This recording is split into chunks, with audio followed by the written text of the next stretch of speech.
Bom dia, senhoras e senhores. Sejam bem-vindos a este painel do 23º Seminário do IBRAC. Meu nome é Denise Junqueira, eu sou associada sênior do escritório Trent Rossi. É um prazer fazer parte dessa ilustre banca e receber todos vocês aqui. O tema dessa manhã é efeitos coordenados em concentrações do CAD. Você põe para mim?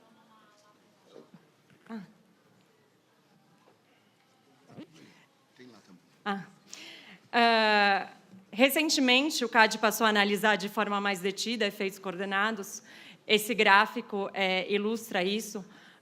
Nos 3 primeiros anos de vigência da lei, a análise ela foi feita em poucos casos. Aí a gente nota um salto entre 2014 e 2015, e aí depois esse número ele continua elevado entre 2016 e 2017. Igualmente, no exterior e particularmente na Europa, esse também é um tema que ganhou impulso recentemente. Tem 2 casos que se destacam, que é o ABEV InBev e o Wind Italy. Nesses 2 casos, a análise de poder coordenado ela foi importante para aprovação, inclusive, enfim, para impor aí condições. Dentro desse contexto, eu vou sugerir algumas questões. Depois dessas questões, eu vou abrir para o público. A gente vai ter mais ou menos 30 minutos. Eu peço que vocês façam as perguntas de forma sucinta, para que aí dê a oportunidade para todo mundo perguntar. O nosso painel, enfim, nós temos ilustres convidados. A maioria, acho que, ou talvez vocês já conheçam todos, então eu vou fazer uma introdução bem breve. Ao meu lado direito, eu tenho o conselheiro Gilvandro Araújo, ele está desde 2005 no CAD, ele tem 9 anos de plenário, ele foi procurador também do CAD, hoje é conselheiro, e ele fez o doutorado em Paris, na Universidade de Panteão. Ao meu lado esquerdo, eu tenho o professor Celso Campilongo, que é ex-conselheiro do CAD, é professor da São Francisco e da PUC e também sócio do escritório Campilongo Advogados. Ao meu lado direito eu tenho o Stephen, ou Steve, podem chamá-lo de Steve quando forem fazer perguntas. Ele é sócio da RBB e ele é o líder aí no caso do Google Search. Ele fez economia em Oxford e também em Barcelona. E aqui na minha ponta esquerda eu tenho o Tony. O Tony ele é Senior Associate do Freshfields. Ele tem, enfim, ele foca, a expertise dele está mais focada em Mergers and Acquisitions, casos complexos, sobretudo casos, enfim, onde suscita aí remédios. Ele fez o LLM e no IU em Antitrust comigo. Então, não vou me delongar aqui mais e vou começar com o conselheiro Gilvandro com a nossa primeira pergunta. É possível aprovar um ato de concentração em um mercado com histórico de coordenação? Em que medida as particularidades do caso, eventualmente remédios, a natureza das empresas envolvidas, seria capaz de afastar essas preocupações, enfim, que normalmente são suscitadas pelo histórico de coordenação? Por favor. Bom dia a todos, mais uma vez. Obrigado, Denise. Obrigado ao IBRAC pelo convite de participar dessa mesa. Eu não tinha a mínima dúvida que essa pergunta surgiria diante das recentes análises que a gente teve lá no CAD. Obviamente, saudando a todos os meus colegas de mesa na sua pessoa, Denise, e os demais convidados aqui. De fato, eu acho que, para responder um pouco a tua pergunta, fazer uma comparação de 2 casos concretos, que talvez seja isso bem interessante para ilustrar, e um pouco do que isso representa na história da instituição e a própria lógica de 2 legislações distintas. Eu acho que aí a gente consegue, talvez, identificar rápido uma resposta para a tua pergunta. Quando a gente analisa o que aconteceu no caso que envolvia o mercado de cimento, em que você tinha uma investigação de conduta em curso e diversos atos de concentração que foram sendo consumados ao longo do tempo, E depois o processo de análise do processo de conduta foi um processo de mandar desfazer aquilo que tinha sido feito. A lógica que existia, isso é uma impressão pessoal minha, era, diante de uma suspeita não concretizada de conduta e de atos consumados de concentração, a solução que a concorrência tinha, sobretudo diante da legislação anterior, era de tentar fazer adequações, e aí eu vou utilizar essa expressão, na medida do possível. Então, o que vigorava na legislação passada, quando você tinha um debate sobre coordenação e a necessidade de aplicação de remédios, era soluções na medida do possível. Sobretudo porque eu tinha atos consumados, sobretudo porque eu não tinha materialidade de condutas já identificadas. Isso gerava um tipo de decisão do Conselho e que creio que criava uma certa expectativa que esse tipo de decisão fosse continuada na nova lei do CAD. O que acontece? Quando você muda a legislação e você passa a ter um cenário um pouco mais robusto, em detrimento de suspeitas de coordenação em alguns mercados e que estejam relacionados a eles, downstream ou upstream, qualquer que seja a lógica, eu passei a ter, em alguns mercados, cartéis condenados. Então, eu não tinha uma possibilidade de coordenação, eu tinha coordenação materializada. E, para além disso, na análise de concentração da nova lei, eu não tenho mais, na medida do possível, a solução de atos de concentração.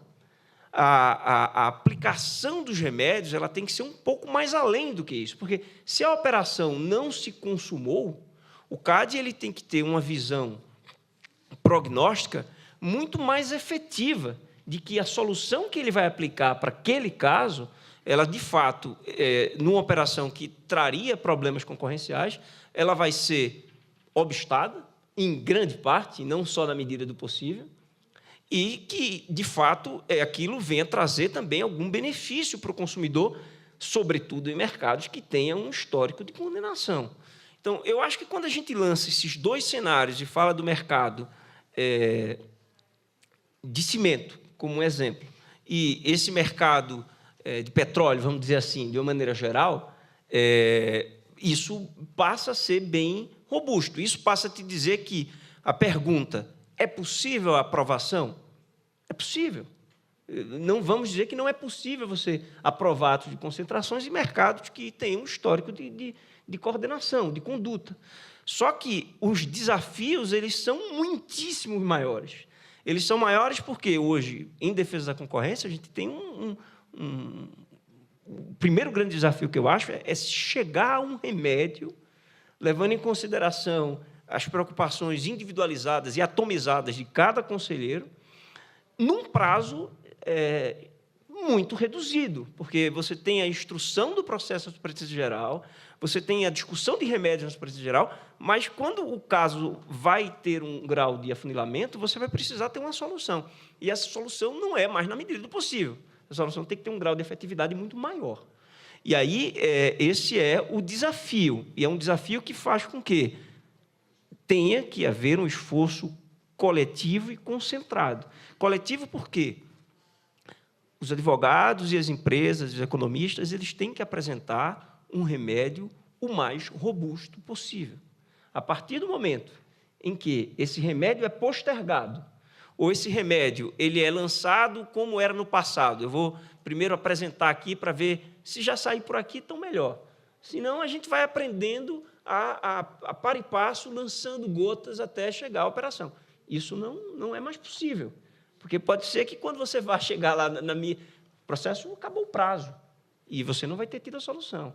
E acho que há um esforço também das autoridades, e é uma responsabilidade nossa, de tentar se coordenar mais para também tentar minimizar as nossas vicissitudes, a nossa visão atomizada de cada um dos processos, para visualizar uma solução conjunta que possa satisfazer.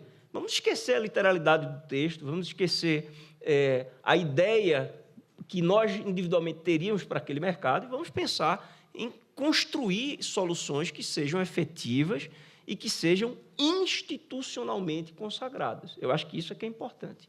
Eu acho que, dessa forma, eu consigo mais ou menos endereçar essa preocupação de vocês. Não significa que não vai ser possível aprovar, vai.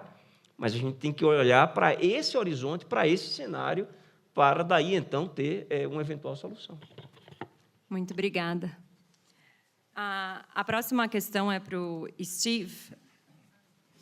Steve, a teoria econômica ela nos ensina muito sobre quais são as condições necessárias à coordenação.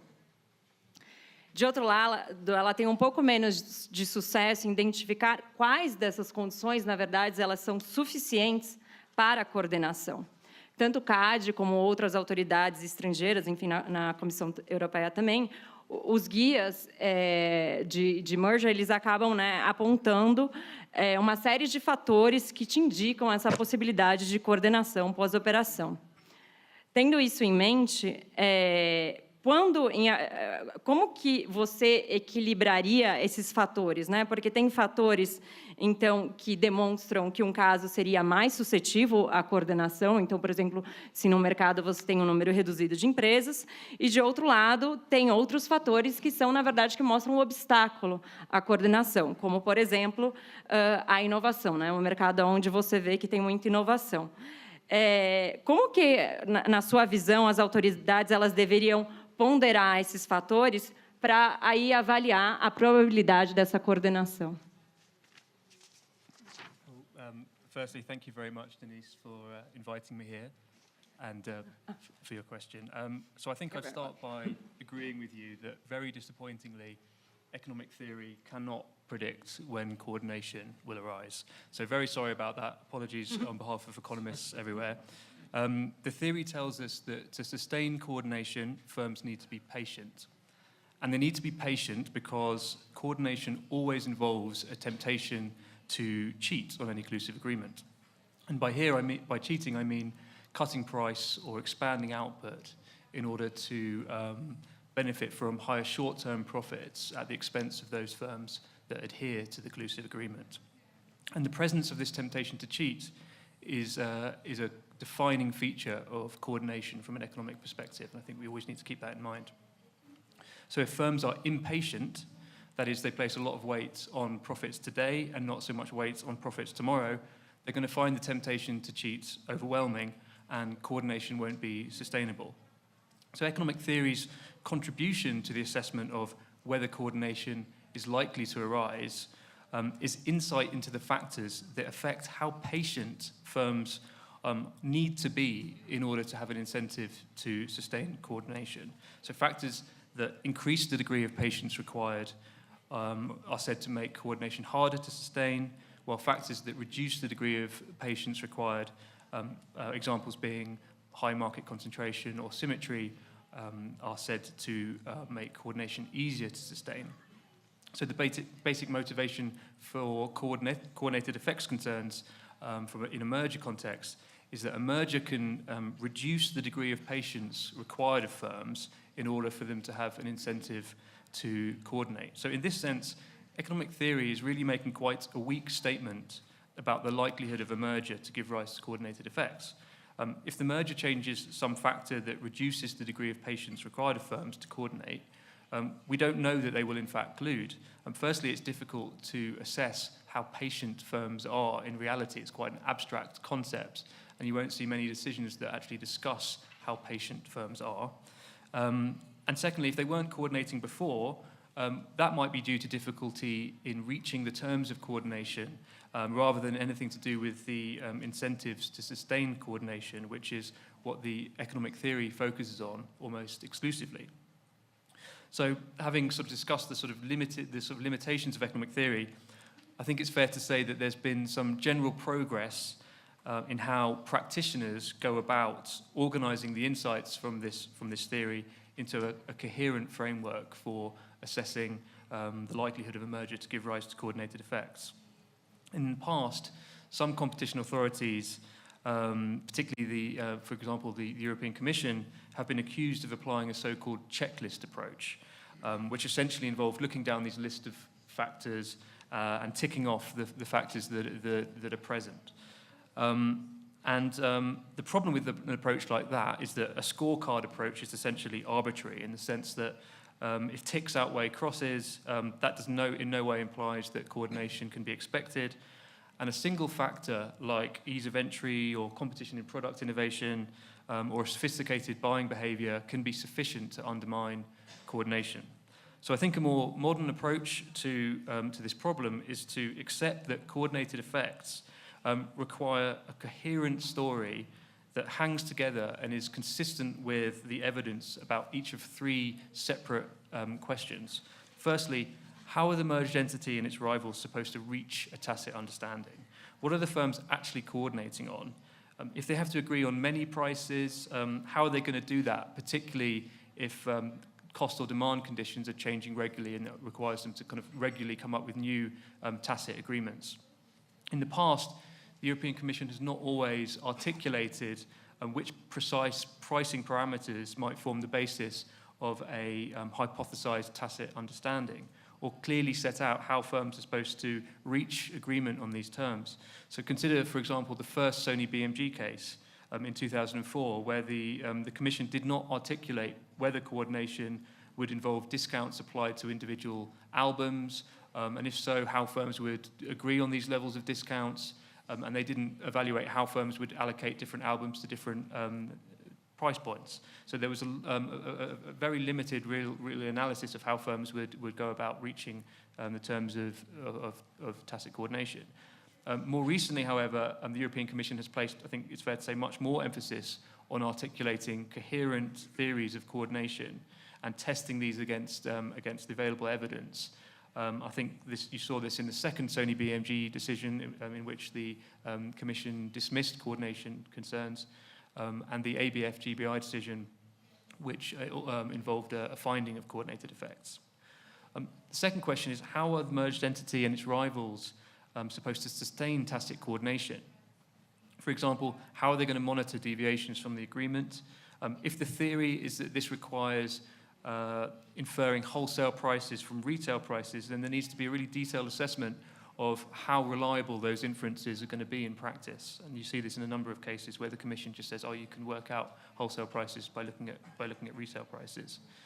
Then, of course, we need a theory of how firms are going to punish deviations. That's an absolutely necessary part of coordination to be sustainable.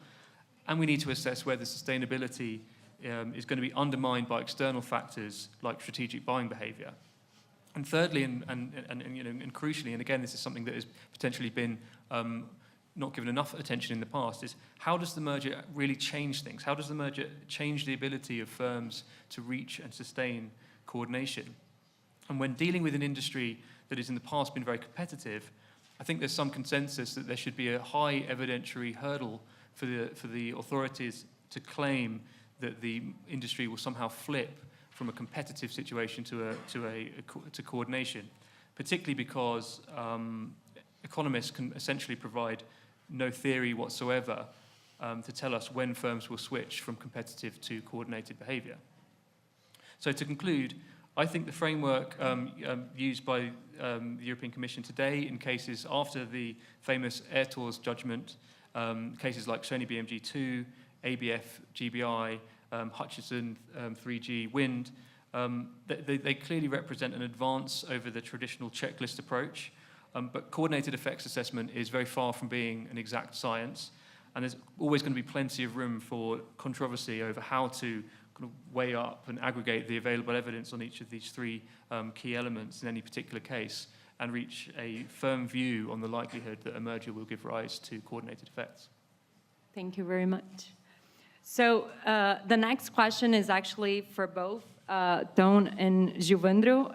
It has played an important role both in EU and CADE's precedents. So I'd like to start with Joan.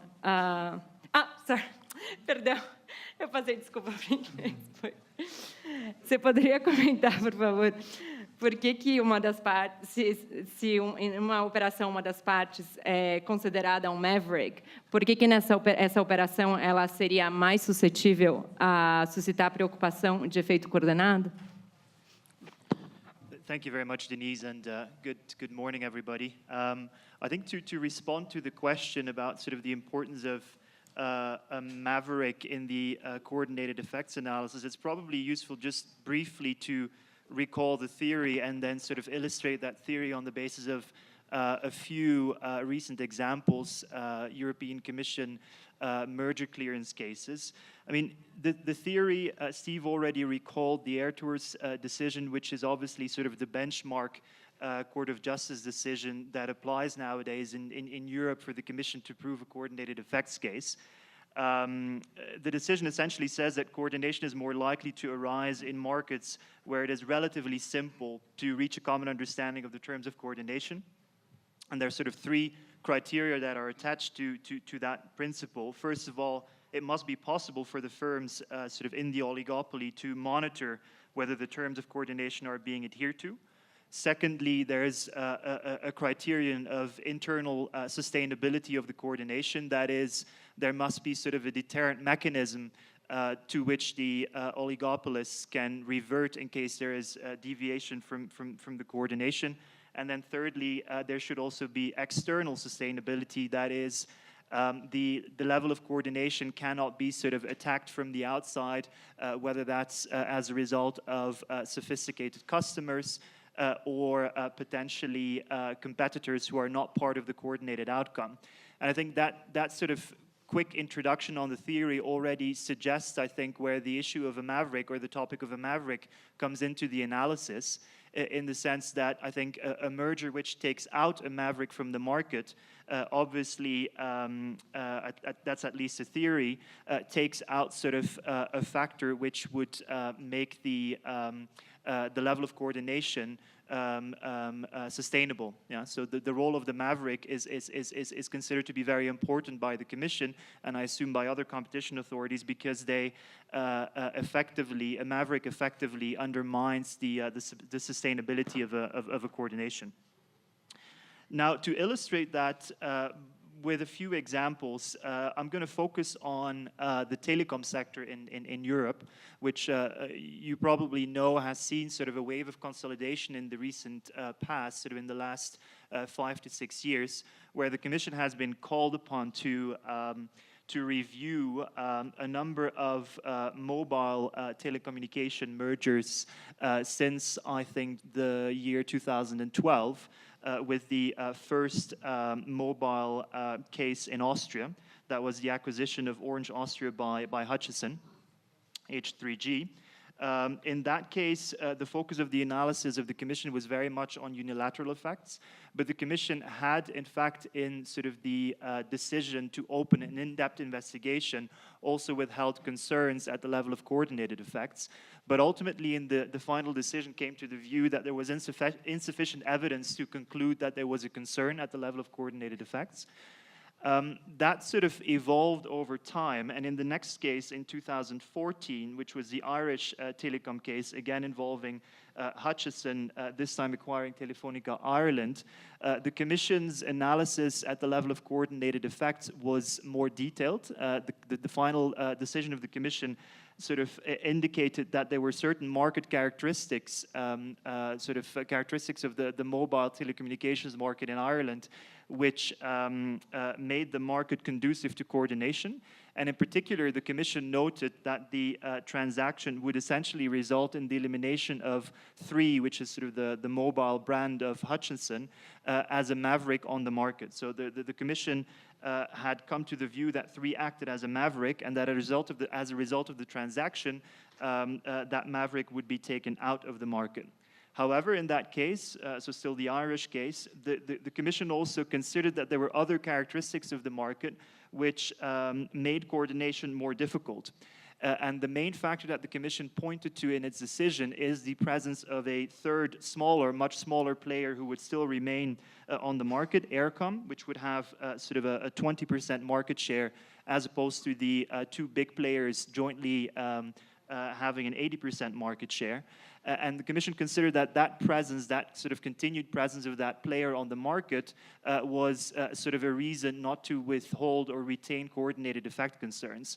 It sort of ultimately concluded that sort of it was a bit of a mixed bag, let's say, and the Commission noted in passing that in any event, the remedy that the parties had offered for the unilateral effect concerns would also solve the coordinated effect concerns. So that was sort of an easy way out for the Commission, if you wish.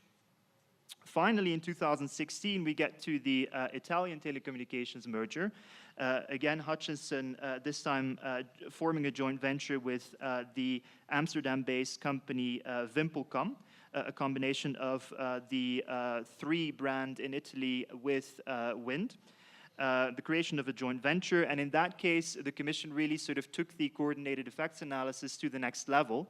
And really went in great detail. You can read that in the decision. It's probably 20, 30 pages on coordinated effects, where the Commission essentially held that on the retail mobile telecommunications market, there were not only unilateral effect concerns, but also coordinated effect concerns. And a very, I think, important reason why the Commission came to that view was, again, because the Commission considered that 3 had been operating as a maverick on the market. And the Commission could back that up, essentially, on the basis of documentary evidence that it had been able to retrieve both from the merging parties as well as from the other sort of large players, Telecom Italia and Vodafone, documents which essentially suggested that in the past there had been coordination attempts by the 3 large players on the market, Telecom Italia, Vodafone, and Wind, but that coordination had sort of been attacked or destabilized by the behavior of 3 as a maverick on the market. 3 was the most recent entrant, and the Commission ultimately concluded that 3 had shown very aggressive competitive behavior on the market, essentially destabilizing the coordination attempts of the large players on the market. A number of other interesting points to note in that decision is that the Commission concluded that as a result of the increased levels of symmetry on the market after the joint venture, after the transaction, whereby the 3 large players would each have sort of 30% of the market, that sort of market structure would ultimately serve as a focal point for the 3 large players. That is, there would be an incentive for the players to essentially stabilize that market symmetry and not go after each other's customers. So the market symmetry was an important consideration of the Commission as well. Finally, in terms of sustainability, I spoke about that earlier. The Commission concluded that the coordination would essentially be sustainable.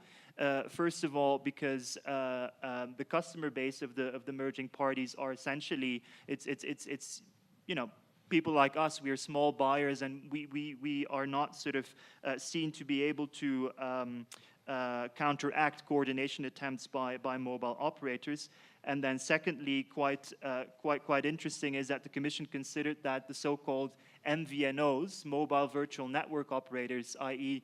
mobile telecom providers who don't have their own network but sell retail mobile services by sort of having wholesale access to the network of MNOs, were not sufficiently strong on the Italian market to counterbalance any coordination attempts by the 3 big players. So the Commission ultimately imposed a significant remedy on the merging parties.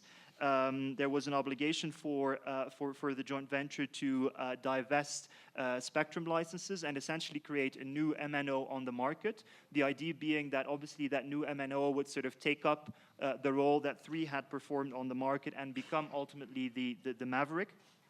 And there was an interesting article by one of the case handlers, one of the people from the European Commission who worked on the case, which suggested that the remedy analysis in that case, or the analysis that the Commission had to conduct of the identity of the purchaser of the divestment assets, was particularly important in this case, because the Commission wanted to ensure that the purchaser, the new entrant on the Italian market, would first of all be credible enough to operate the divestment business on a viable basis in the long term. But secondly, that the buyer was also sort of sufficiently a maverick or a newcomer not to form part of the coordinated attempts that might persist after the merger. So a very interesting case, which I strongly recommend you to read. Thank you so much. Giovanna, gostaria também de saber aí a sua posição, sobretudo à luz da jurisprudência do CAD, se você então tem um maverick, né, como uma parte da operação, se isso suscitaria mais preocupação em relação ao poder coordenado ou não. Eu acho interessante, Denise, a colocação, porque o que a gente tem visto hoje é que a Superintendência Geral, ao fazer a análise de status de concentração, ela tende a trabalhar com cenários. E, dentro desses cenários, ela traz exatamente toda uma racionalidade jurisprudencial e teórica para demonstrar o impacto que teria em relação àquela operação se levar em consideração cada um desses cenários. O que nos mostra, e pelo que a gente tem visto no CAD, é que não há uma predisposição a caracterizar uma dessas condições, a existência de uma árvore ou qualquer outra que seja, como prevalente em relação a uma solução. Mas ela é levada em consideração junto de outras condições que se aplicam àquele mercado, dado um determinado cenário. Isso dá muito mais conforto para quem vai tomar a decisão, porque você, primeiro, naturalmente, precisa sedimentar diante daqueles cenários montados, aquele que parece mais estruturado de você seguir, e, nesse sentido, os remédios tendem a ser também muito mais lógico, muito mais coerente com aquilo que seria uma utilização razoável de prática de autoridade de concorrência. Isso, eu acho que é muito importante, porque mostra que, nas nossas decisões, a gente leva em consideração tudo aquilo que tanto do ponto de vista jurisprudencial como teórico, relevante, mas não há um peso adicional em relação a isso. Isso foi visto em relação ao caso específico que a gente estava tratando aqui do setor do petróleo, que, num dos cenários, isso era levado em consideração, se adotasse um determinado mercado relevante, isso teria um impacto absolutamente diferenciado. Se não se adotasse aquele mercado relevante, essa teoria não prevaleceria, não haveria sequer essa discussão sobre Maverick, e você teria um outro tipo de solução possível para o processo. Então, eu acho que essa me parece uma forma muito boa de o CAD conduzir os seus casos, dando muito conforto para os conselheiros na hora de proferir suas decisões. Eu acho que seria mais ou menos essa a minha contribuição. Muito obrigada. A próxima pergunta é para o professor Celso. Eu gostaria de entender se você entende que as características dos consumidores, se elas podem afetar a probabilidade de uma coordenação bem-sucedida. Enfim, e particularmente em relação a alguns setores, enfim, dependendo da especificidade daquele setor e a probabilidade desse consumidor ter um poder maior ou menor de barganha. Bom, em primeiro lugar, queria agradecer a doutora Denise pelo convite para integrar esta mesa, saudar os colegas de painel e os presentes, e felicitar tanto a Denise quanto o IBRAC pela seleção desse tema. Nós estamos comemorando 25 anos do IBRAC, nós estamos comemorando os 5 anos da nova lei. E, na minha leitura, vou tentar justificar um pouco isto, o tema, né, poder coordenado, ele reflete, no atual estágio da jurisprudência brasileira, a evolução que nós estamos comemorando aqui nesse seminário. Né? Por que razão um tema que não é que seja novo, evidentemente, a Lei 8884 já tratava dessa situação com outra forma de controle, mas a lei anterior tratava disso. O primeiro ato de concentração que eu tive, é o primeiro, e, no caso, foi o único que no plenário do CAD eu perdi por 6-1. No meu período de mandato, eu só perdi um caso por 6-1. Perdi vários, mas por 6-1, apenas um. E este primeiro caso era um ato de concentração entre a Kellogg e a Superbom no mercado de sucrilhos. Tá? Eu votei, e o único que votou em mim fui eu mesmo, neste caso, pela desconstituição da operação, tá? E votava pela desconstituição da operação exatamente por conta da possibilidade de exercício de poder coordenado. Foi o primeiro caso que eu votei. Tá? E fiquei com esse trauma, porque foi o primeiro e já tinha perdido assim de lavada. E o argumento que aparecia ao sucrilho Superbom naquela oportunidade era caracterizado exatamente como a empresa Maverick. Né? Então, não é uma discussão do século passado, entre nós. Mas, de qualquer maneira, acho que tem alguns motivos que me levam a compreender por que ele se torna um tema tão relevante na atualidade. Eu estou, juntamente com o ex-conselheiro da mesma época que eu, século passado, o Roberto Pfeiffer, organizando um livro sobre os 5 anos da nova lei. Convidamos diversos professores, recebemos mais de 70 artigos para este livro. A grande maioria, a novidade da lei, a grande maioria, a respeito de atos de concentração. E muitos deles tratam exatamente do tema poder coordenado. Por quê? Um livro que está comemorando 5 anos da lei, tem tanta gente escrevendo a respeito desse tema. Vou arrolar alguns pontos. Alguns têm a ver com, enfim, o estado ou estágio internacional do antitruste, outras têm a ver com a idiosincrasia brasileira, evidentemente. Sem dúvida, a evolução da teoria econômica e a crescente sofisticação dos instrumentos técnicos de análise de atos de concentração abre um espaço enorme para análise de poder coordenado em atos de concentração. Isto é, geral, diz respeito ao estágio do conhecimento econômico. E tem algumas características que são nossas e que não são desprezíveis. A gente só chega a este estágio que a doutora Denise apresentou no início da sua fala, desde o início da vigência da nova lei, um crescente de casos tratando ou fazendo análise de poder coordenado, por conta da nossa experiência acumulada em grandes atos de concentração, do tipo Ambev, Nestlé Garoto, Sadia Perdigão, todos eles com um enorme impacto sobre o consumidor. Uhum. Isto também tem uma relação muito grande com a crescente diferenciação da materialidade dos casos examinados pelo CAD. O CAD fazia, enfim, na época em que eu fui conselheiro, examinava uma gama muito restrita de situações.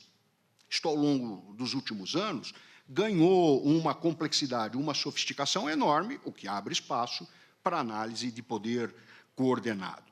Eu tenho também que considerar crescentes melhoras na estrutura do CAD e na nova lei, como falou o Gilvando na primeira intervenção. Tá? Tenho que levar isto em consideração também.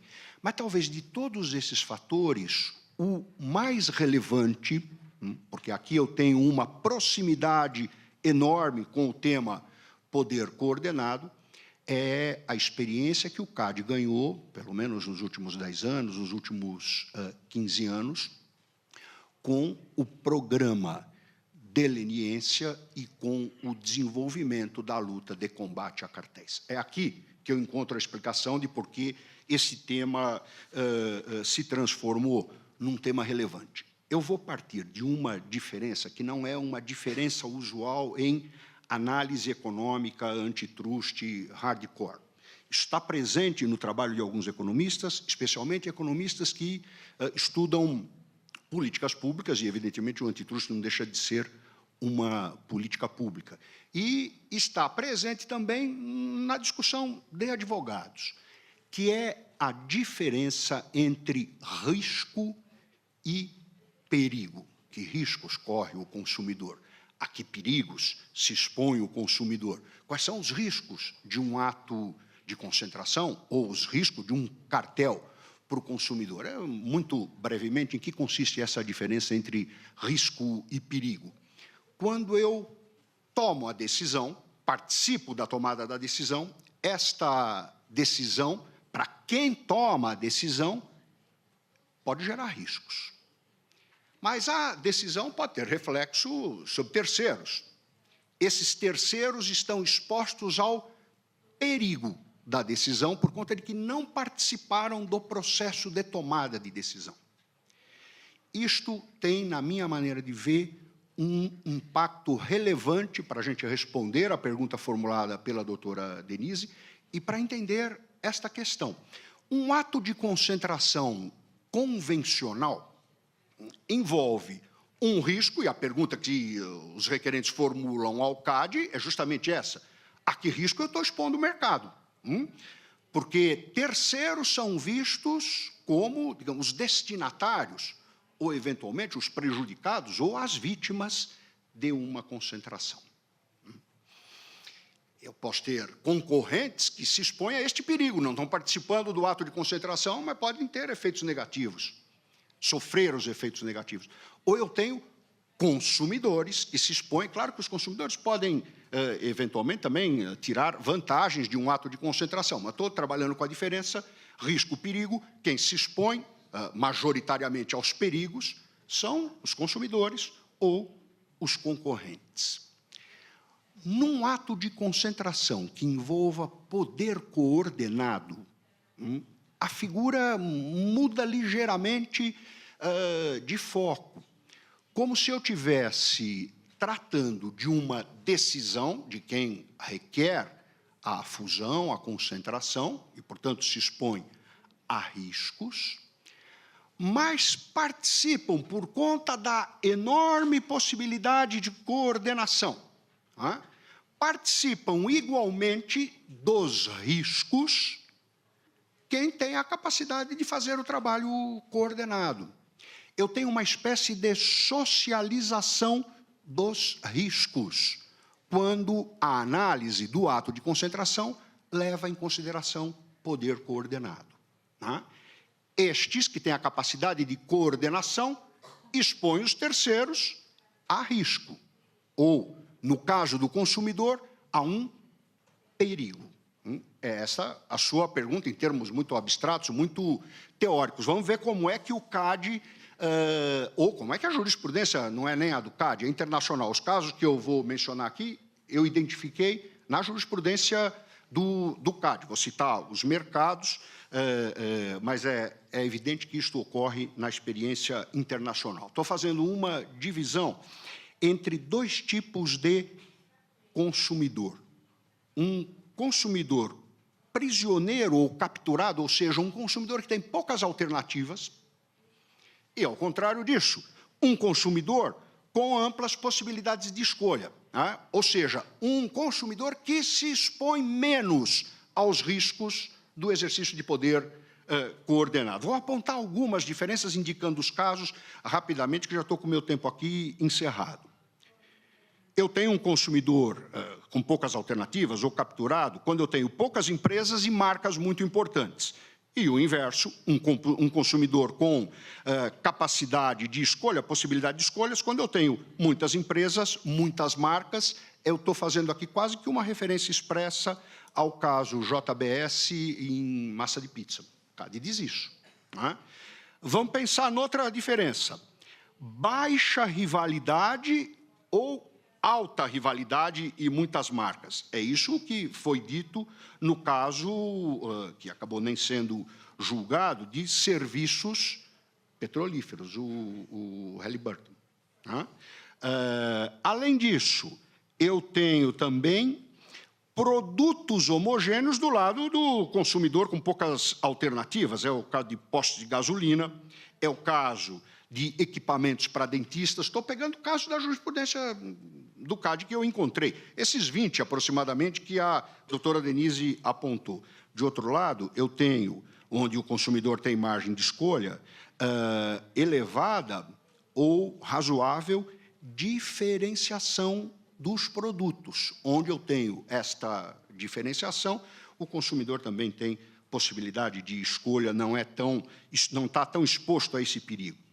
Do lado do consumidor capturado, entradas difíceis, importação inviável, exclusividade de distribuição.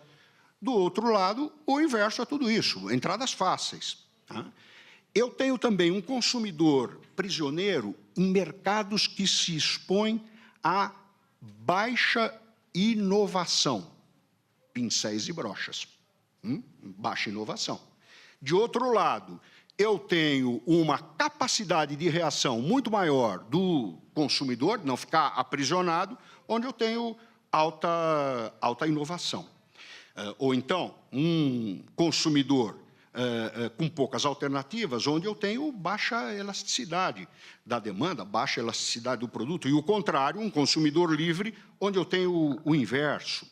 E um outro fator, que também aparece na jurisprudência do CAD, quando eu tenho serviços integrados, combos, pacotes de um lado, isto aumenta o poder de alavancagem de um produto sobre o outro, de um serviço sobre o outro, isto aumenta, digamos, a dependência do consumidor.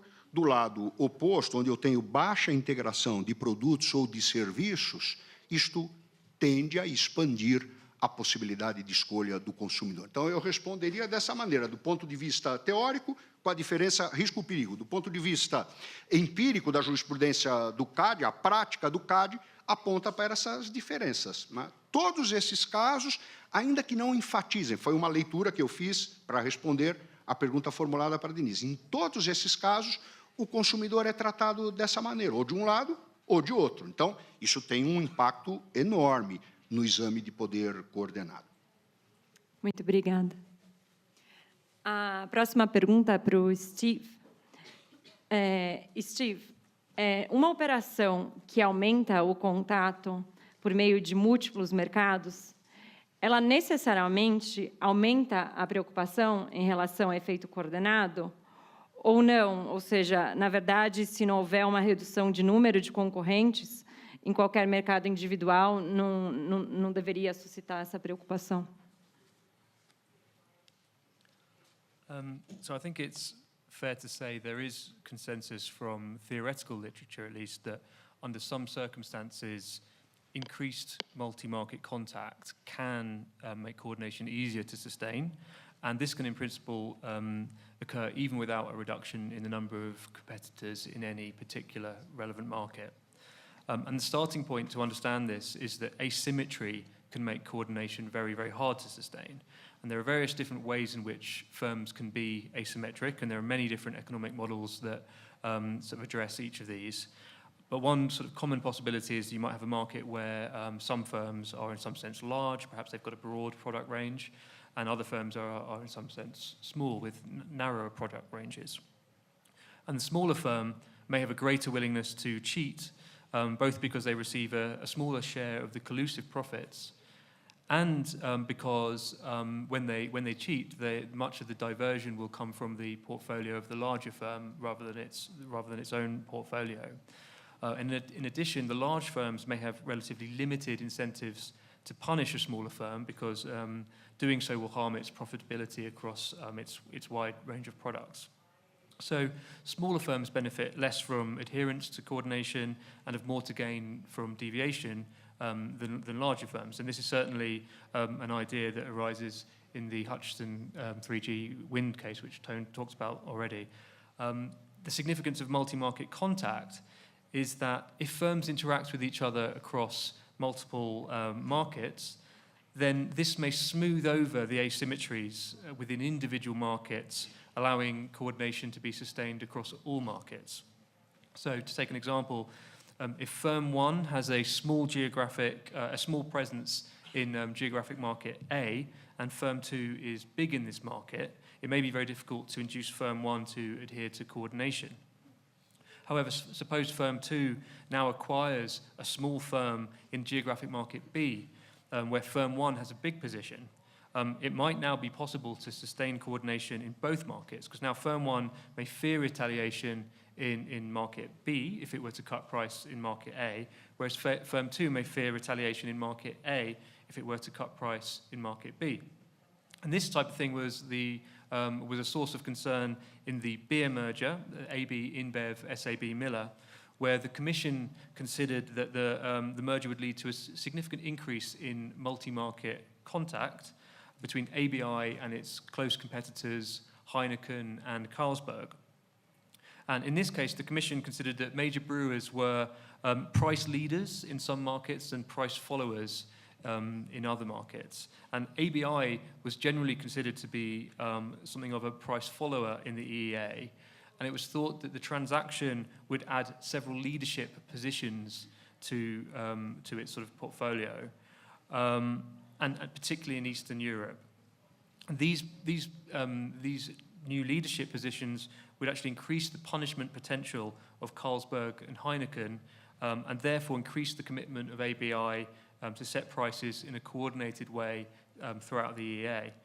For example, if ABI would currently find it profitable to deviate in France, Netherlands or Germany to increase its market share, where it holds a sort of smaller kind of follower type position, after the merger it would take into account that it faces a retaliation threat in its new leadership markets in Eastern Europe.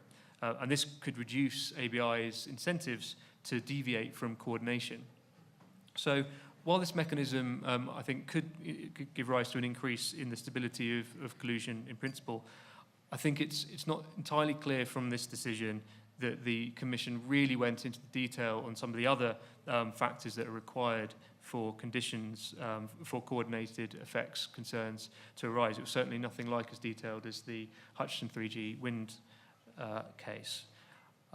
So, for example, the decision is very dismissive of the question of how firms would reach terms or agreement on pricing and non-pricing terms, given that they have a wide range of products and they face various customers of different sizes. And it's not easy to see how monitoring would have taken place in this market,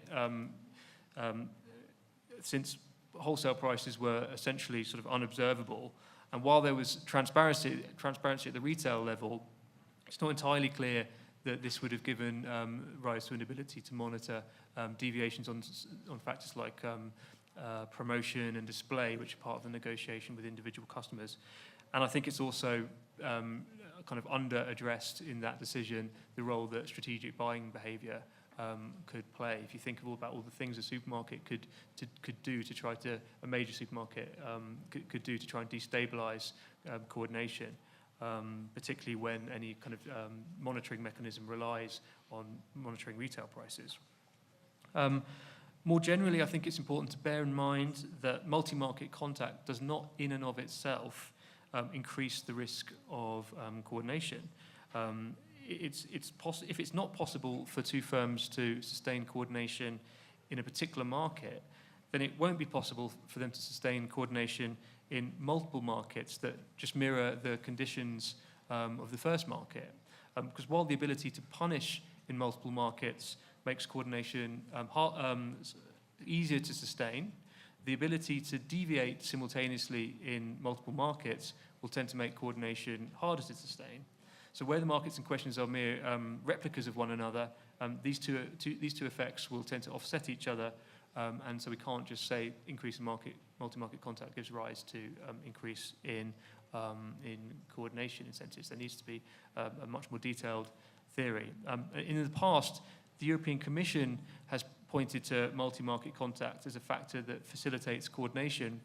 It has not always taken this kind of latter aspect into account. For example, there's a relatively old case, Air Liquide BOC, and I think in that case the Commission can arguably be criticised for emphasising the effect of multi-market contact on retaliatory power without carrying out a more detailed assessment of the effect on the incentives to deviate as well. So, as a general rule, we should not only focus on increased punishment potential from multi-market contact, but also increased deviation potential.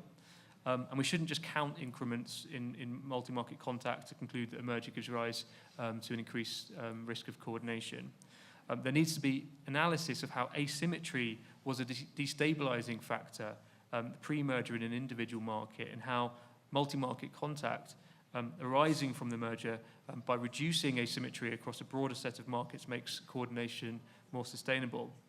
And finally, we shouldn't lose sight of all the other factors like strategic buying behavior that may play a crucial role in undermining coordination, even when firms are symmetric, either across or within markets.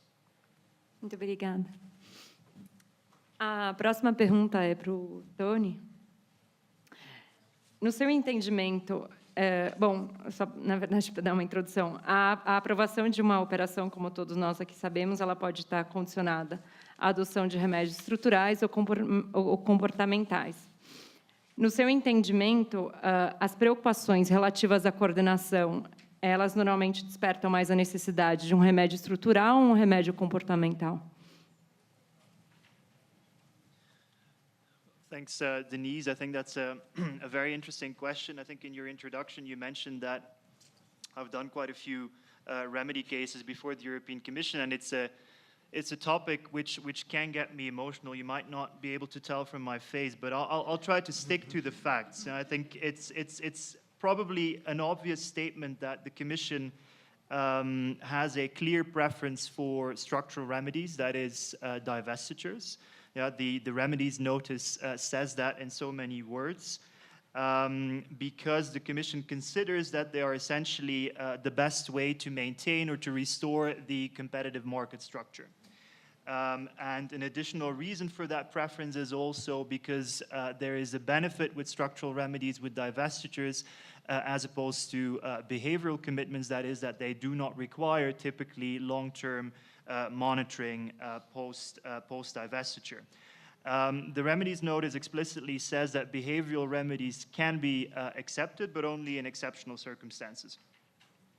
What the remedies notice doesn't say is, it doesn't sort of identify what the criteria are which make a structural or divestiture remedy more appropriate to deal with certain concerns, for example, unilateral effect concerns, as opposed to behavioral remedy, which could, for example, be more appropriate in a coordinated effects concerns case. The remedies notice is silent on that. And it is also very difficult, I think, looking at the Commission's precedents since the introduction of the EU merger regulation, to figure out whether there are indeed sort of clear lines that you can distinguish and sort of try to identify what type of remedies are best suited to deal with which type of concerns, which type of substantive competition concerns. I think looking at sort of the book of precedents, the vast majority of cases in the recent years where the Commission identified coordinated effect concerns, in most of those cases that was, as I said before, in conjunction with unilateral effect concerns. The remedy in those cases was, in most instances at least, designed primarily, I would say, to solve the unilateral effect concerns, and the Commission then accepted that the remedy would also address coordinated effect problems. So the clear preference is for divestiture remedies.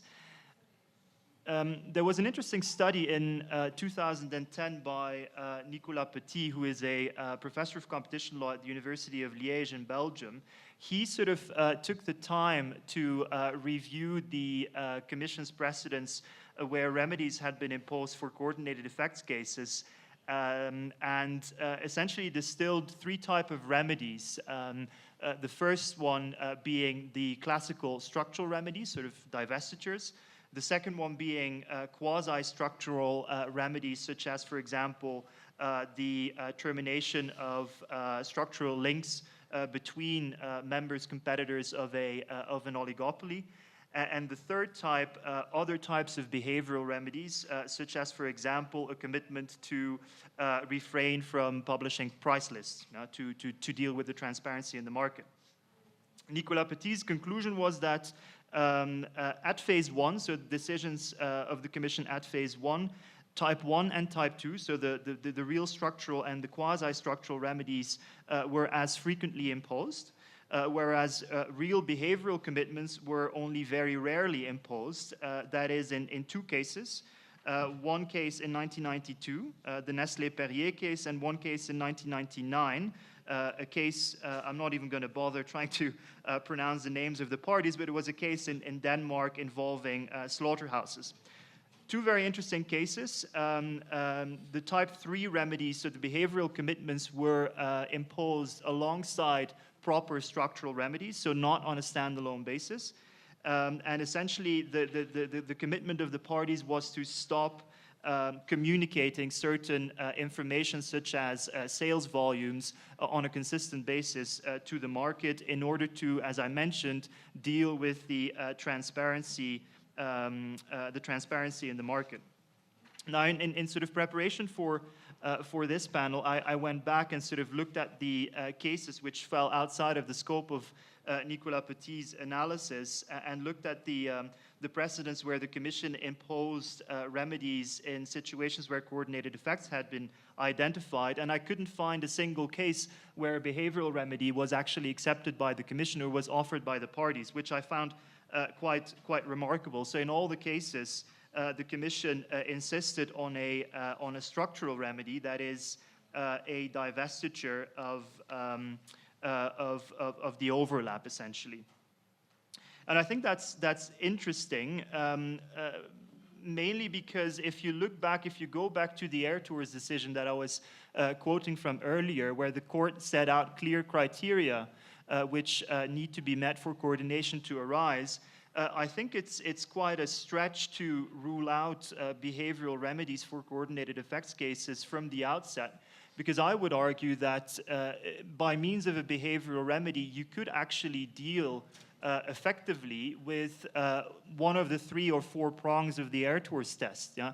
I think the two old cases that I cited were examples of situations where a behavioral commitment was considered sufficient by the Commission to address the transparency issue in the market, which sort of takes away one critical element in your Air Tours sort of analysis.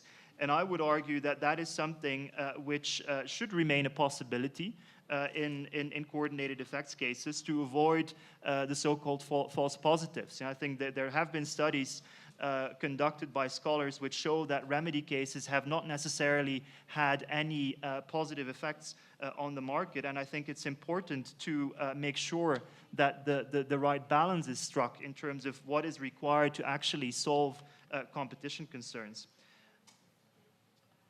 Maybe a final remark on remedies, and I think this is a general comment.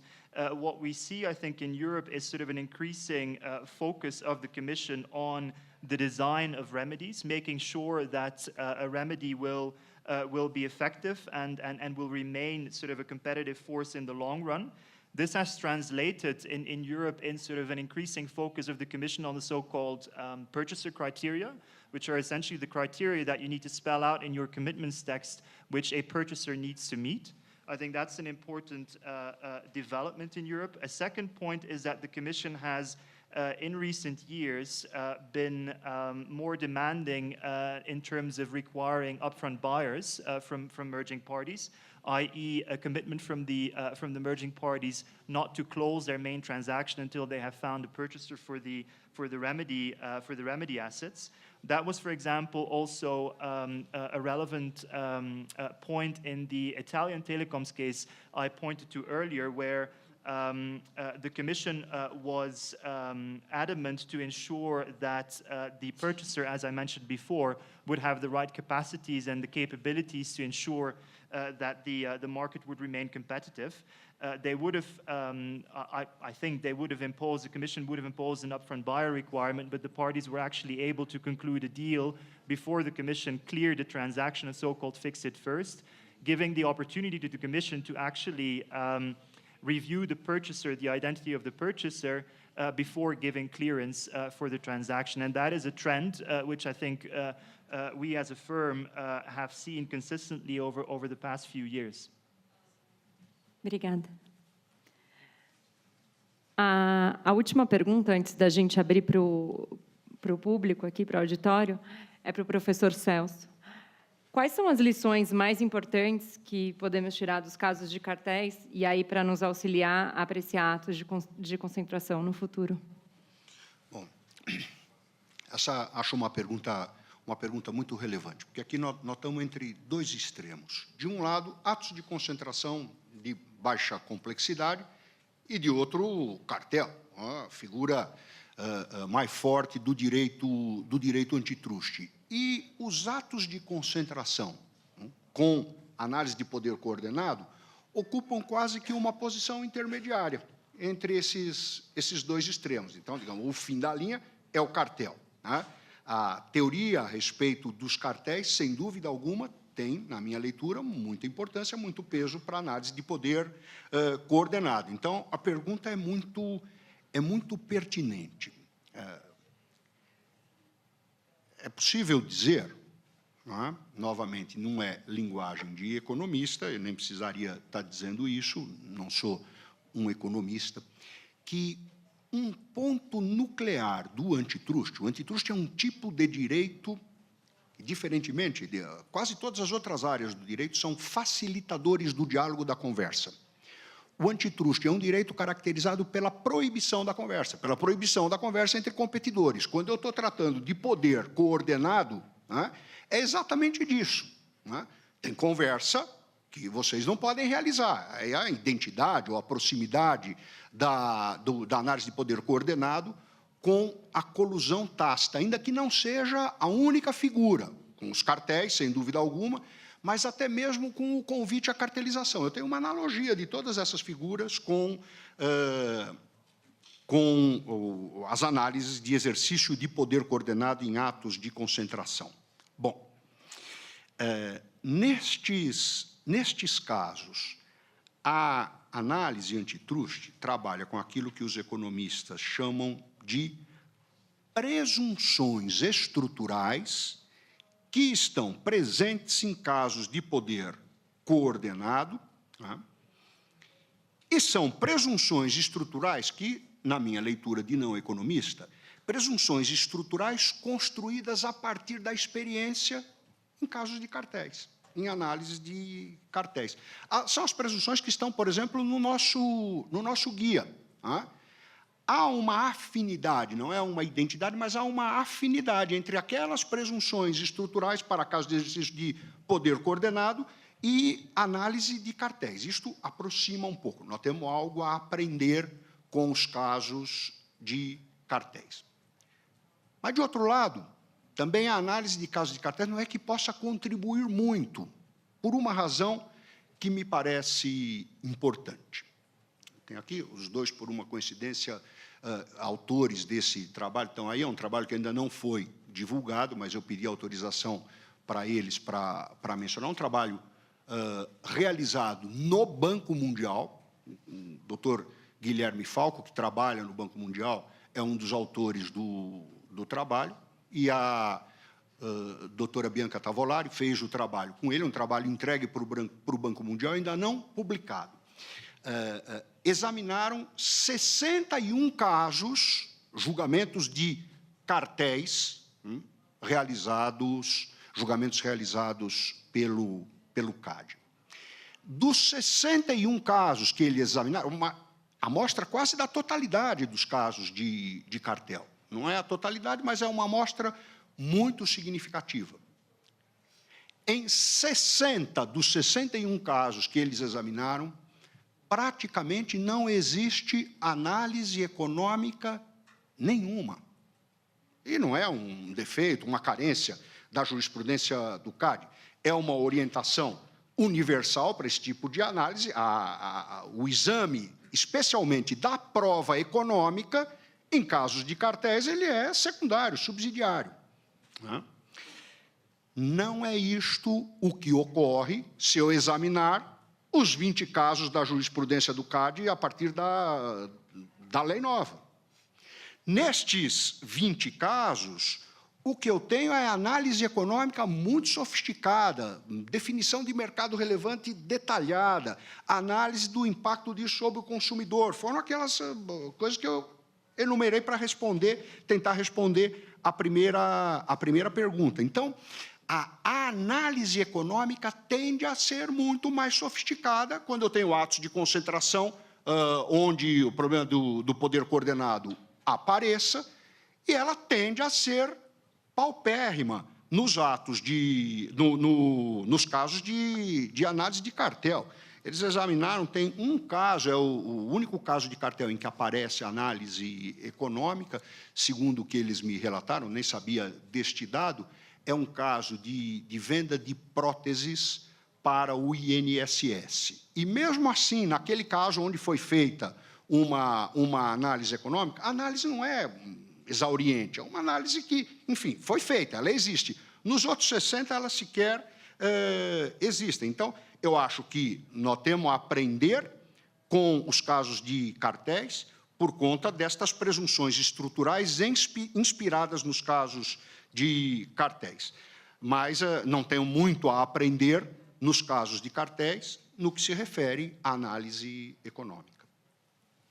Muito obrigada. Bom, eu queria agradecer não só por, enfim, por tudo que vocês, todas as respostas que foram super enriquecedoras, mas também que todo mundo tentou aí ficar bem dentro do tempo e, de fato, vocês ficaram. Da mesma forma, agora eu vou abrir para o auditório e, para dar oportunidade para que todos possam fazer perguntas, eu pediria, por gentileza, que as perguntas elas fossem sucintas. Alguém tem uma pergunta?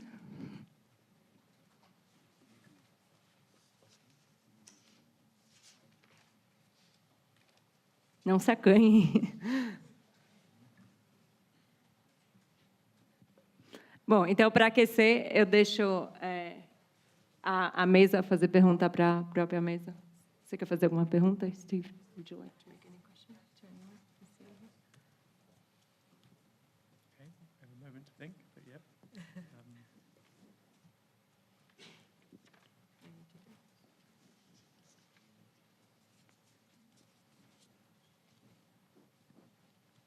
Okay, so one question that comes to mind is, I think Professor Celso made a very good point that in cartel cases, you don't tend to see economic analysis, unlike merger cases where it's the kind of fundamental part of coordinated effects analysis.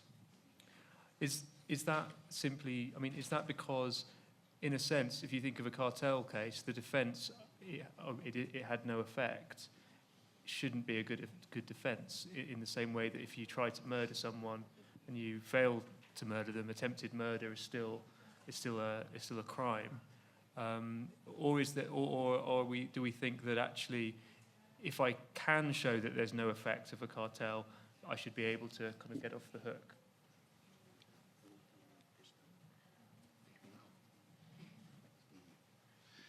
Isso faz uma... É claro que essa é uma outra diferença que a gente tem que levar em consideração, né? Quando eu apresento um ato de concentração, o pressuposto é de que eu não tenha nenhuma ilicitude. Eu estou apresentando um ato de concentração para pedir uma autorização. É muito diferente da situação em que eu tenho um processo por conta de uma conduta ilícita, de uma conduta ilícita que tem uma dimensão não apenas administrativa, mas que tem uma dimensão criminal. Evidentemente, isto faz uma diferença enorme que a gente não pode desconsiderar. Quando eu faço algumas ilações com pretensões didáticas, numa extremidade está o ato de concentração, noutra extremidade está o caso de cartel. Estas ilações didáticas envolvem, evidentemente, qualificações, outras diferenças. A natureza jurídica de um ato de concentração e da análise de um ato de concentração e as consequências jurídicas são completamente diferentes daquelas de uma ilicitude criminal como um cartel, ou de um processo administrativo como um cartel. Obrigada. Boa tarde. Boa tarde, quase, né? Desculpa. Tinha alguém? Estou ouvindo, Amanda, pode perguntar. Ótimo, obrigada. Uma pergunta, não sei se é exatamente que já foi tratado, talvez, então, um tema novo. A gente tem visto algumas discussões, pelo menos desde aquele paper de 2008 da OCDE sobre participações minoritárias e efeitos coordenados em atos de concentração. E o CAD ele já tem alguns casos tratando nesse sentido. Então, TIM Telefônica, CSN de Minas, a gente tem esses casos. E agora, em 2017, principalmente, ou em alguns papers mais recentes, a gente tem tido uma discussão muito forte sobre possíveis efeitos coordenados a respeito de participações indiretas em concorrentes via fundos de investimento, que é o chamado Common Ownership by Institutional Investors. Eu queria entender um pouquinho da experiência, talvez aproveitando aí a presença de palestrantes estrangeiros também, verificando se na experiência de vocês já viram casos concretos em que a gente teve essa preocupação de autoridades antitruste, para a gente poder entender um pouquinho a possibilidade disso ser aplicável aqui no Brasil. Obrigada. Yeah, maybe one sort of first observation from sort of the European perspective. I think it's a very good point. It's something which is gaining traction, I think, sort of the relevance of indirect or direct participation, minority shareholdings, and what that means for your competitive analysis. That is gaining traction, I think, in Europe.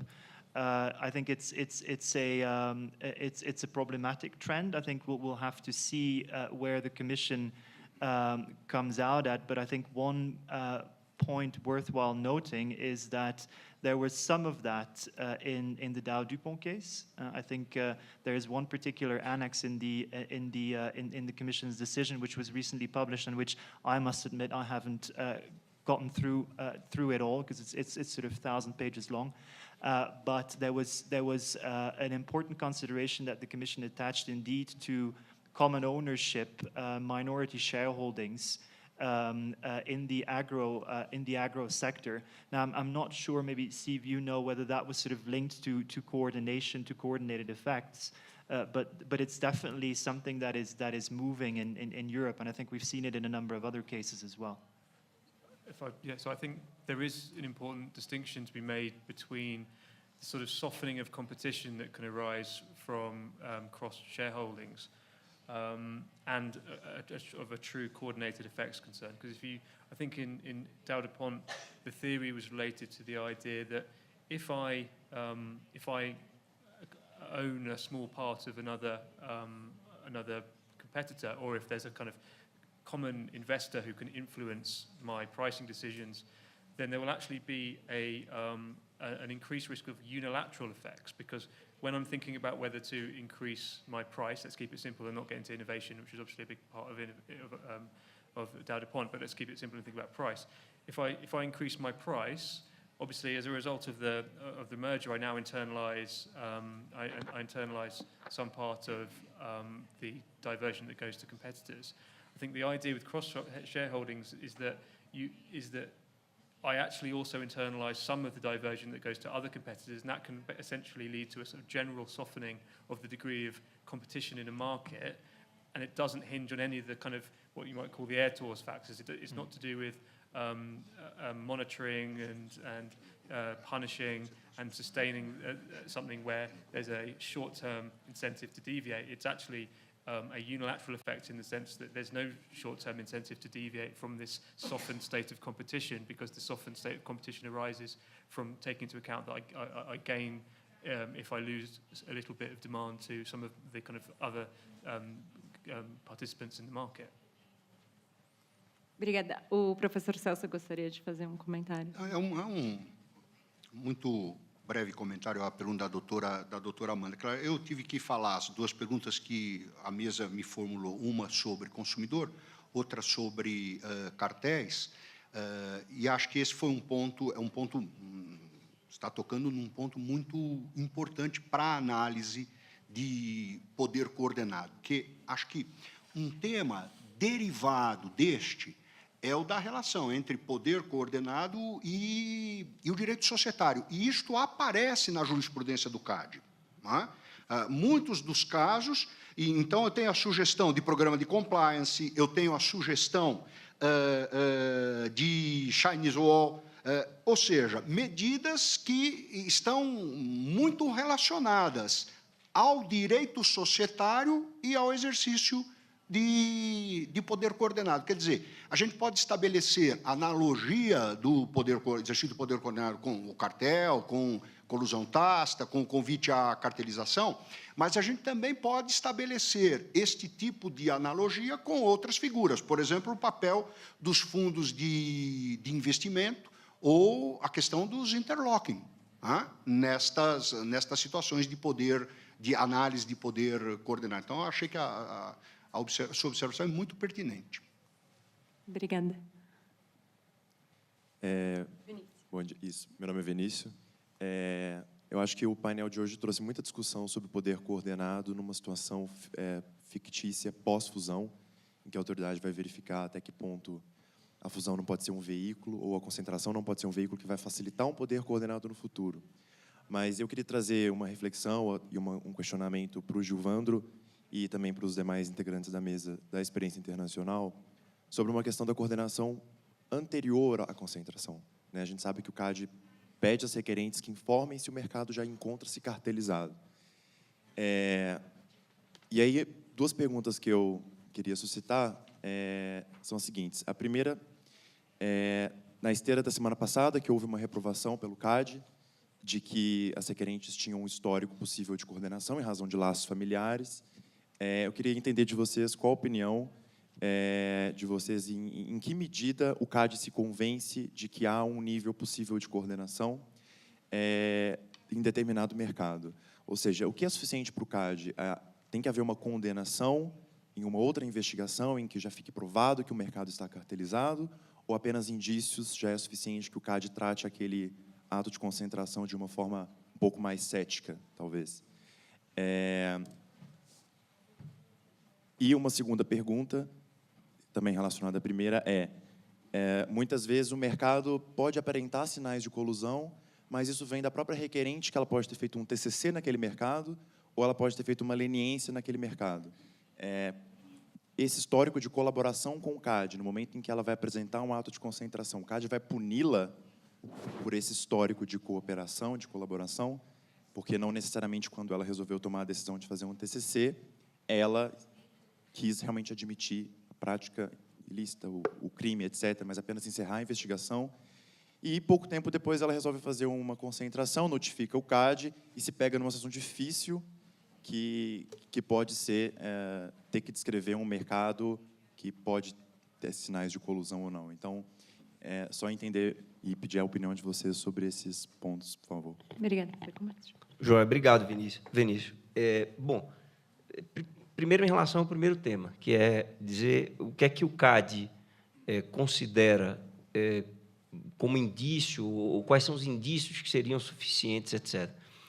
Eu vou fazer essa análise dividida em duas etapas. A primeira etapa vamos partir do pressuposto que o CAD não tem essas informações ou que a empresa não forneça essas informações.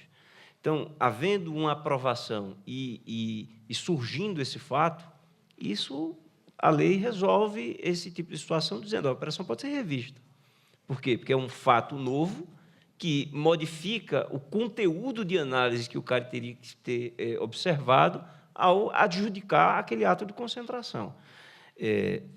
Esse é um primeiro aspecto que eu acho que é fácil de resolver, que é o CAD não ter a informação, a empresa sonegou a informação e depois essa informação ela veio.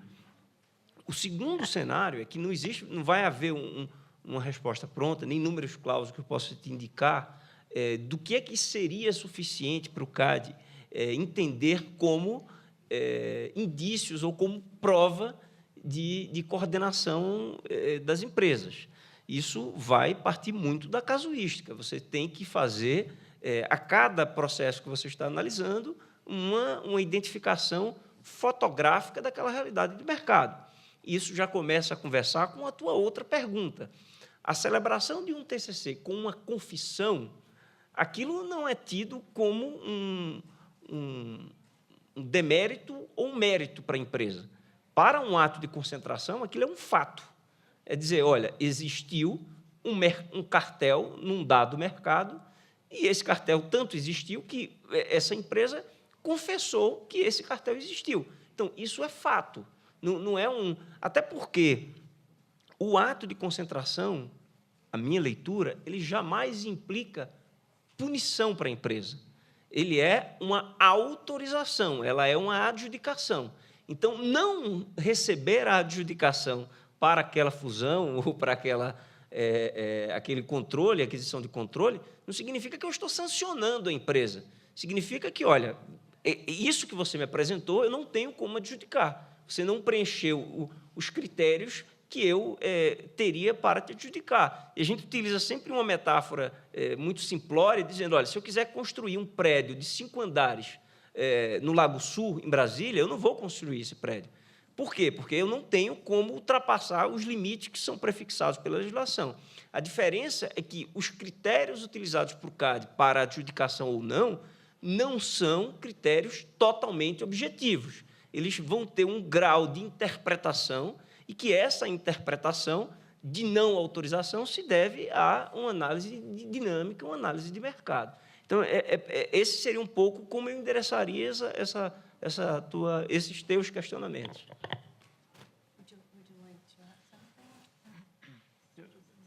Maybe just a comment from a European perspective. I think it is indeed the case that the European Commission takes into account past conduct when sort of assessing the likelihood that a merger could give rise to coordination. And maybe one distinction to be made there is that between, I think, explicit cartel behavior, which I think we have seen being referenced in passing in a number of recent decisions. I think the beer case, the ABI SAB case was one of them, where the Commission, in my mind, quite, I should choose my words carefully, but without much circumstantial evidence or without much context, sort of referred to the fact that there had been cartels in the past in a number of member states in the beer sector. So that was somehow an analysis that the Commission deemed relevant. I'm not quite sure why that is, because in my mind, coordination deals with tacit collusion, which is a different kind of behavior. But also with respect to tacit collusion, I think that the Commission takes into account whether an industry has in the past shown tacit collusive behavior. And a good example there, I think, is the Italian telecom, the Wind case, where the Commission sort of did a very detailed analysis of what the market had shown in the past.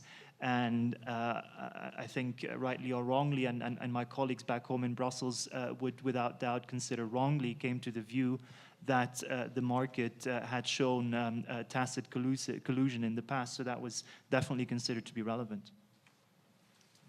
Obrigada. Alguma outra pergunta? Eu gostaria de convidar o Caminati para o palco. A gente gostaria de fazer uma homenagem para o Giovandro. Obrigado, doutora Denise. Falo aqui em nome do CAD e em nome do IBRAC. Nós gostaríamos de prestar uma homenagem ao conselheiro Giovandro, que agora, ao final do ano, termina seu mandato lá no CAD, após aproximadamente 13 anos de trabalhos ininterruptos, árduos trabalhos e contribuições prestadas no CAD. Nesses 13 anos, pelos nossos registros, você vê em todos os eventos internacionais antitrustes do IBRAC. Dr. Giovandro é um exemplo de pessoa proba, uma pessoa íntegra, é um exemplo de profissional, técnico, dedicado, e, como poucos, possibilitou e fomentou a interlocução e o diálogo institucional entre o CAD e o IBRAC. Certamente, se hoje o nível de diálogo tão ressaltado pelo professor Kovacsky e pelo professor Wisch ontem é uma realidade no Sistema Brasileiro de Defesa da Concorrência, você certamente foi um dos principais atores e interlocutores para que isso acontecesse. Então, agora, em nome do IBRAC, daqui a pouco em nome do CAD, não poderíamos deixar de agradecer. Desde já, ainda vamos ter oportunidade de ter as formalidades da despedida, mas desde já agradecer seu árduo trabalho, tão importante, e dizer que sua contribuição imensa ao IBRAC faz com que estejamos de portas abertas para recebê-lo. Muito obrigado e peço uma salva de palmas ao doutor Giovanni.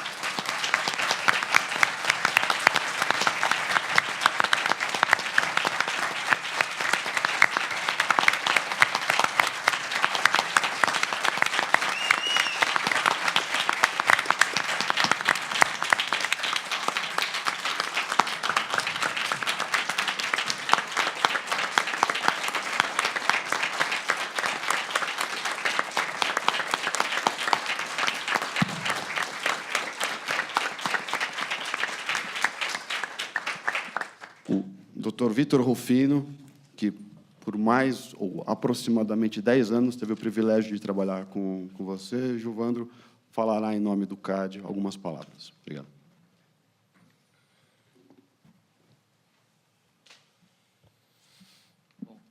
Dr. Caminati, agradeço a oportunidade de fazer essa justa e merecida homenagem e vou dar um breve testemunho, porque acho que mais do que qualquer outra pessoa eu tive aí, ao longo desses 9 anos e meio, trabalhando muito, muito próximo com o Giovandro, fui recebido pelo Giovandro, fui educado pelo Giovandro, aprendi o valor do serviço público com o Giovandro, e queria dar só um testemunho muito breve, que eu acho que de todas as qualidades que todos conhecem, e de todo o trabalho que já é muito conhecido de todos que estão aqui, a coisa que me marca, que eu acho que eu posso falar pelo CAD inteiro nisso, é o entusiasmo que o Giovandro tem com a concorrência, o entusiasmo que o Giovandro tem com o CAD, a paixão, a vontade de trabalhar, a vontade de acertar, a vontade de fazer. Então, eu estou muito feliz aqui hoje, depois de tantos anos, quando ele chega ao fim dessa jornada institucional do CAD, ele ter o respeito, o carinho, né?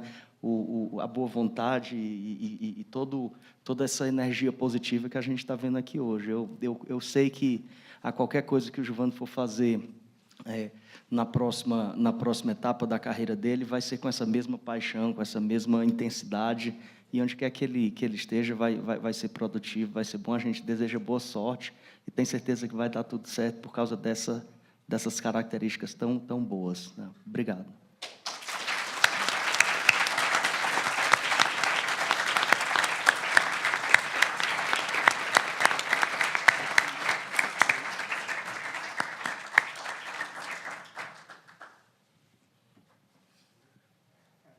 Gostaria de falar, Ju? Vamos ver se eu consigo.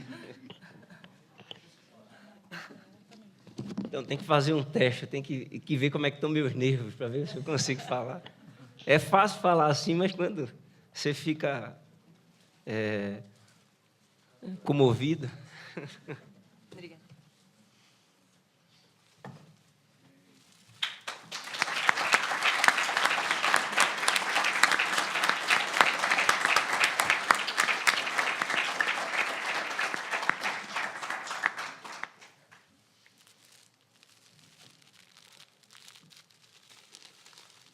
Ficando cada vez mais difícil. Mas eu queria falar muito rápido e queria falar, sobretudo, do IBRAC, do que o IBRAC representou para mim nessa minha jornada. Eu acho que falta pouco, eu vou fazer a minha despedida do CAD, mas eu queria fazer a minha despedida do IBRAC, talvez como membro do CAD, e dizer que, ao longo de todos esses anos de eventos e tudo, eu nunca vi algo tão magnífico como a interação que existe aqui, nesse evento, entre profissionais dos mais diversos escritórios, das consultorias econômicas, das empresas, pessoas que vêm de fora para trazer a sua contribuição, professores, as autoridades.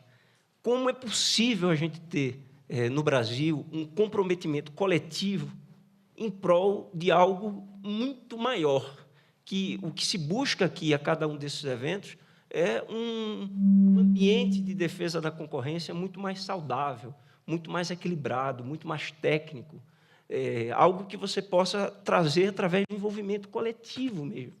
E eu acho que o momento que a gente vive no Brasil é um momento em que nós precisamos disso. Nós precisamos de mais IBRACs que se disseminem em diversos setores da nossa sociedade, para que a gente possa ter um envolvimento, a doação para uma causa que é maior do que todos nós. Porque todos que estamos aqui, e, óbvio, vários e vários colegas que já estiveram no CAD, que estão no CAD, que estarão no CAD, nós todos somos passageiros. Mas as instituições não. E a gente precisa zelar por isso. A gente precisa somar os esforços para que essas instituições permaneçam, cresçam e que sirvam de exemplo para a nossa sociedade. Quando a gente não tem instituição forte, a gente tem uma sociedade fraca, a gente tem resultados fracos. Então, a gente precisa muito disso, cada vez mais. Eu me sinto muito feliz de ter tido essa oportunidade e dizer para vocês o quanto eu aprendi, sentando nos mais diversos lugares aqui, falando e ouvindo. Eu aprendi, eu cresci, eu sou muito maior hoje por causa do IBRAC. Então, eu não poderia jamais deixar de passar essa mensagem para vocês de que invistam nisso, façam isso que vocês estão fazendo, formando celeiros de excelência. Pessoas super preparadas que estiveram aí, que hoje vêm para cá, e essa rotatividade muito tranquila aqui, de que não há uma autoridade que fala para os demais. Todos aqui são autoridades. Todos aqui contribuem, todos falam. E esse é um diferencial. Eu queria muito agradecer o IBRAC por tudo isso que vocês me propiciaram nesses anos. Dizer que vou querer, sim, ser um grande colaborador do IBRAC, em qualquer que seja a minha vertente, eu não pretendo jamais me desvencilhar disso aqui, que é algo que me engrandece. E eu não posso querer que algo que me faz tão maior, tão superior, não continue. Eu vou ser, sim, isso. E a dedicação, eu vou ter um pouco mais condições de falar isso para o futuro, ela vem quando você se envolve, e esse envolvimento parte exatamente de que você só gosta de estar naqueles ambientes que lhe fazem crescer, que lhe fazem bem. Isso, para mim, é o IBRAC. Muito obrigado a vocês pelo carinho, pela atenção, e eu pretendo estar no próximo IBRAC. Não terei caminho novo, terei, de novo, o jeito de caminhar. Obrigado.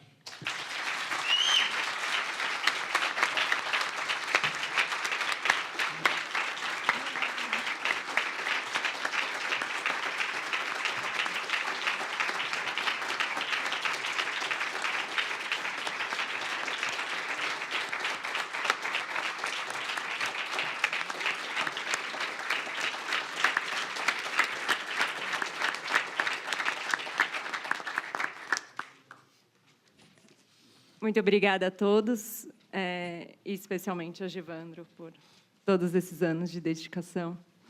Aprendemos muito hoje e todos esses anos. Obrigada ao público também.